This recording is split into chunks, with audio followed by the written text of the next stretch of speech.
Ziara yetu ilikuwa na lengo la kutembelea miradi ya ujenzi wa barabara ambazo zinaitwa access roads kwenda kwenye viwanja ambavyo vitatumika kwa ajili ya mashindano ya AFCON 2027.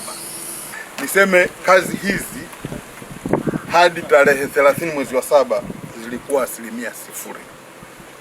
Lakini nina faraja na furaha kuwaeleza kwamba kazi hizi zilianza zote kwa wakati mmoja tarehe 3 mwezi wa 8.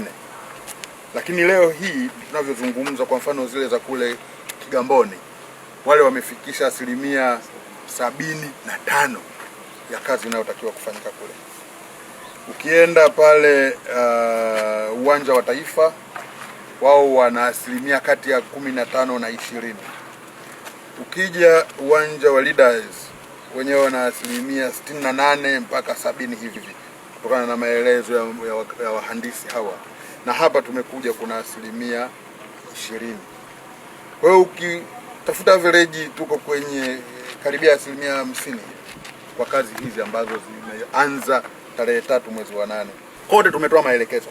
Tulianza kule Kigamboni tukisema ili kuunganisha zile barabara, wao wamesema sehemu waliobakia sasa hivi ni kujenga zege, na lile zege wamesema wao wanaweza kujenga mita 50 kwa siku. Lakini tumewaambia kwa nini wajenge mita 50 kwa siku wakati wanaweza kujenga mita 100?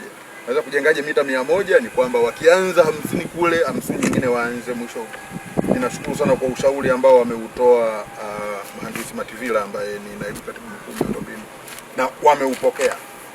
Tumefika pia pale uwanja wa Taifa, na wenyewe tumewaeleza kuna barabara ambazo zinaingia kwenye ile barabara kuu inayojengwa pale uwanja wa Taifa, na kwenyewe tumewapa maelekezo namna ya kuweza kuimaliza ile kwa haraka, ili angalau mpaka itakapofika tarehe 30, badala ya kuishia 50% kwenye barabara hizi, angalau ziwe zimepanda kufika hata 60%, na hili linawezekana. Vivyo hivyo kwenye eneo hili tumenisikia nikitoa maelekezo kwamba hapa walipokwisha kufika tayari wanachotakiwa kumwaga hapa ni kitu kinaitwa CRR C1, na material wanayo, mnaona hapa kokoto tayari ziko hapa.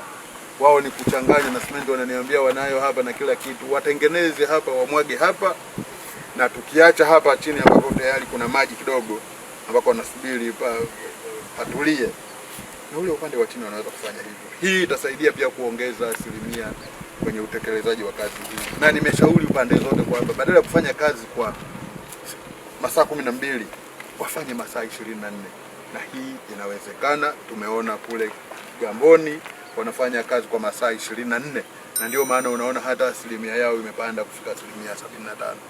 Tupeleke shukrani zetu kwa mama na kwa serikali kwa ujumla kwamba wananchi wa Mbweni tumefarijika sana, na wakandarasi wetu mimi wanapita na waona, nafahamiana nao. Kwa hiyo na wenyewe tukija kuwauliza maswali wanatupokea vizuri, kwa kweli tunashirikiana nao, tunawaona wanafanya kazi yani usiku na mchana kwa bidii kabisa. Safi kabisa. Na mpango mkakati huko Mheshimiwa Waziri, na ambao tuliweka square kilomita kama kilomita 30 za lami, alafu na za ile nyingine changarawe ya kilomita 60. Kwa miaka 5 tutakuwa madarakani sisi tutatengeneza, na mambo mengine ya maendeleo ya huko. Kwa karibu barabara zote hizi ambazo ninashughulika nazo ziko kwenye mpango mkakati wetu wa mtaa wa Malembe. Safi kabisa.